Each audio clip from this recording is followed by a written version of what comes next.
from Bergen County, yeah. Passaic County and Bergen County. That's my turf. You don't ever watch The Sopranos? After a couple of years of a depressed economy, with unemployment on the rise and blue-collar jobs disappearing, we are witnessing a dramatic increase in homelessness. Long spells of more than 1 year and chronic homelessness characterize urban samples much more than they characterize rural populations. I was born on July 1st, 1939 in Anderson, South Carolina. I'm a pure New Yorker.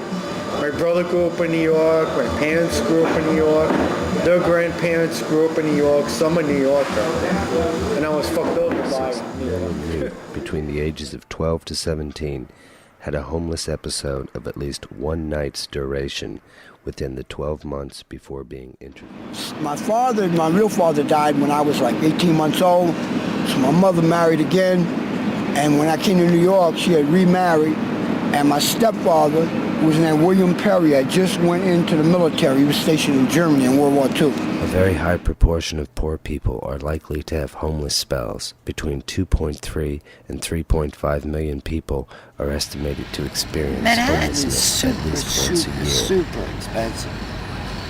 New Jersey, I'll never live in Brooklyn. And Queens was mostly always like concrete, and Brooklyn was mostly all concrete. But Nassau County used to be a little more green. But they made it into these subdivisions in the 50s, and that's where my generation, that's white, grew up.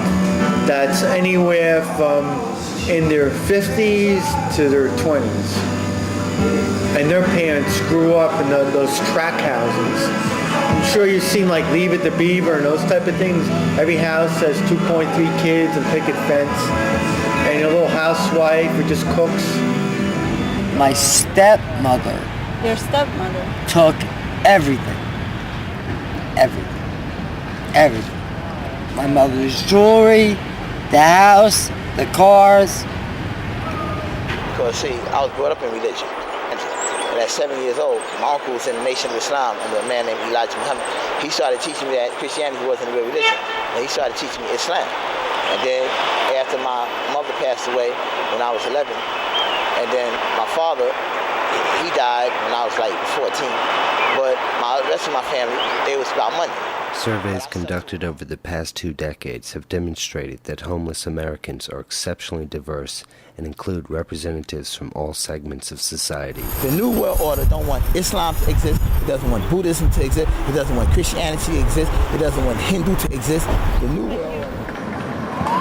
I grew up with a Christian upbringing, and to me, I see too many of my fellow Americans that act arrogant about what America is. You see, people look down on people. People think that when you're poor, it's because you don't work. And that's not true. See, like Jesus said in the Bible, you cannot be a slave to the ways of righteousness and a slave to the way of luxury at the same time. Because my family worked just as hard as the Rockefellers have worked, but nobody gave me a land grant and told me that I own this land.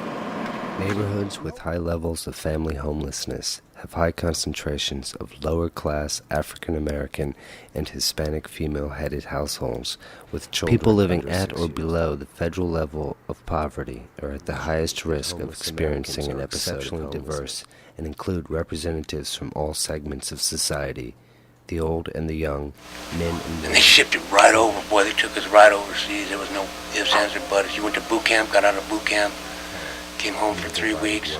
They sent you serious health problems. Telegram. Veterans, who are among the most honored citizens in our society, appear in substantial numbers among the homeless. I went from here, or not from here, but from where I was living, to Treasure Island. Treasure Island. I met the ship in the Philippines. The Philippines over to Vietnam. Vietnam, all over the place from there. Well, I was with the Navy 6 years, but I only had 4 years active duty. Oh, yeah? And then Vietnam broke out. And You're back here the next day after being in a war zone, you know, with no time to acclimate yourself. So you come back, you don't know what to do, so you just start drinking and traveling, you know. I mean, you don't want to settle down, you can't settle down, you know. And when her brother was a Vietnam vet, I would ask him, like, how come the Vietnam vets are not, like, helping you find a place since you're a Vietnam vet? How come they're not helping you pay for medicine? Do they know your situation with the family? That you have no friends, you don't have a girlfriend or girlfriend? But when I came back, then the neighborhood changed. All my childhood friends were gone. I know. Or either. As far as statistics go, 70% of all homeless people are veterans. 70%. Not all male. All, however, experience extreme poverty, lack of housing, and a mixture of internally impaired or externally inhibited functions. Dilapidated. I've had all kinds of flags I was carrying and everything. But I've gotten where I'm getting tired of carrying the flag. I'm tired of this stupid terrorist shit.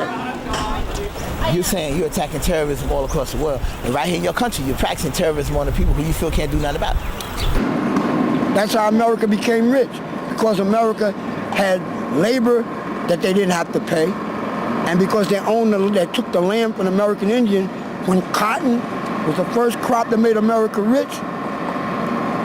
They could undersell all the other nations that were selling cotton because they didn't have to pay no rent and they didn't have to pay no labor. I'm not no rocket scientist, but if you put me in any business now, and I don't have to pay no rent, and I don't have to pay my workforce, I would be rich too.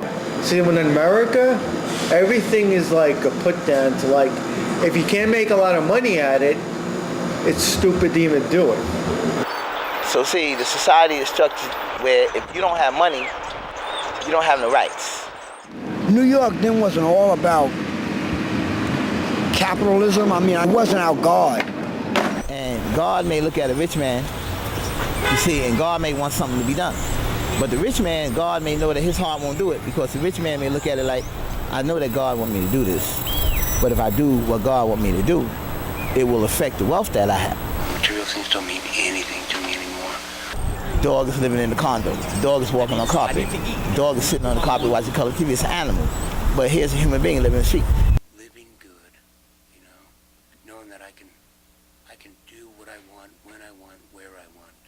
Sit there and we would root for the Dodgers, and the other people would root for the other team, and it was like a bonding, coming together. And now I feel like kids, even though now they got so much more technology, but the communal feeling and the family is not there anymore. And now, that's the reason why, as in the homeless world, why I'm in the homeless world, and the homeless people, if they would have listened to me, then I would show them how to build these, how to build communities, how to make a handmade fireplace, how to make a handmade stove to wash it in the morning, how to do these Beyond things. that, to that person, there's a dignity, there's a soul, there's a person striving to be recognized, that they're not quitting, but that they need a little support once in a while. They need, you deserve. Never get that chance. And then if the person gives that person a chance, and then later on God make things happen, and then you be like, wow, I'm so glad I didn't turn my back on you. You know, I want, like, the actors and the musicians and the artists and the art gallery people to put a fund in to say, listen, we want to give poor, promising people, whether it's a fucked up family, a chance, not to, like, say, here, we want to control you, but put money, and then when they get good, they can put money back into the fund, and they can remember where they come from. But that's where you can, like, choose really people who want to do something. Not people who are going to do it for a week, a month. I'm going to go search out people, and then they're going to bring other people in. And they're going to bring other people in. And they're going to bring other people in. The need for policies and interventions that directly address housing and income needs is critical